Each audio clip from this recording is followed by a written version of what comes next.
Olá, pessoal. Neste momento falaremos sobre a segunda parte do texto dissertativo. Nos dois vídeos anteriores falamos sobre essas partes em geral, falamos sobre introdução, desenvolvimento, conclusão, falamos sobre os elementos que estão dentro de um texto dissertativo e no vídeo anterior falamos também sobre a introdução. Deixarei os dois vídeos na descrição deste vídeo e também nos cards aqui em cima. Tudo bem? Nesse momento falaremos sobre o desenvolvimento. O desenvolvimento é a parte do texto em que eu coloco os argumentos utilizados para comprovar o ponto de vista estabelecido primeiramente na introdução. Esse desenvolvimento pode ser utilizado tanto com pontos de vista de especialistas sobre o assunto que eu quero abordar, tanto quanto comparações ao longo da história, comparações em um mesmo momento. Também pode ser utilizado o jornal, as notícias que saem diariamente nos jornais e também dados estatísticos. Esses quatro elementos me permitem, dentro do desenvolvimento, formular argumentos, para que a partir desses argumentos eu comprove a minha tese estabelecida na introdução. E observem que nesse ponto do desenvolvimento eu tenho as seguintes argumentações. Na argumentação de exemplificação, que é uma das maneiras de embasar o nosso ponto de vista por meio de ilustração, por meio de exemplos específicos para efetivar a nossa opinião.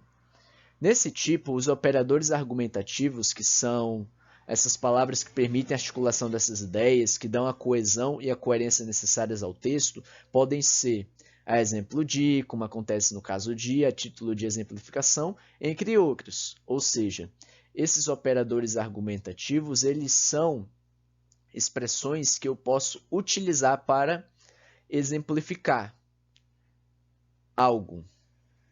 Um outro tipo de argumentação é a argumentação por comparação.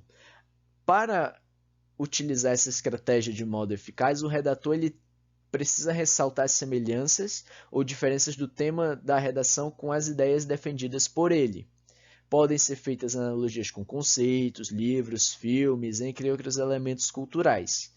E elementos que são utilizados para marcar essa comparação podem ser da mesma forma, de acordo com, segundo, conforme, sob o mesmo ponto de vista, assim como entre outros. Esses operadores eles podem ser utilizados para marcar uma comparação. Seguindo-se a isso, eu tenho também a argumentação por evolução histórica. O que é essa argumentação? É uma argumentação apoiada em acontecimentos históricos. Para elaborar uma opinião com base cronológica, eu preciso abordar o assunto de acordo com o tempo e o espaço onde os fatos aconteceram, o que me permite estabelecer uma argumentação eficaz sobre esse fato, esse fenômeno colocado. E entre as palavras que compõem esse tipo de fundamentação estão posteriormente, quando, logo que, assim que, logo após, a princípio, no momento em que, etc. Que são palavras que me permitem comprovar uma evolução histórica. Um outro ponto também é o ponto de comprovação, o tipo de argumentação por comprovação, que se baseia na utilização de dados estatísticos ou pesquisas divulgadas por órgãos de credibilidade para respaldar o ponto de vista inserido ao longo do texto. É um tipo de evidência que ele tem que ser de conhecimento público e as fontes elas têm que ser citadas no texto. Caso contrário, o autor ele pode ter a redação zerada por ser considerada um plágio. E lembre-se, plágio, de acordo com o Código Legal Brasileiro, é um crime comprovado. Outro tipo de argumentação é o argumento de autoridade. Por quê? Porque esse argumento ele remete à opinião de um especialista no tema proposto, que pode ser realizado tanto por citação direta quanto citação indireta, trazendo para o texto toda a credibilidade da fonte que eu escolhi para argumentar, para utilizar um argumento de autoridade de alguém que já é mais conhecedor do assunto em si.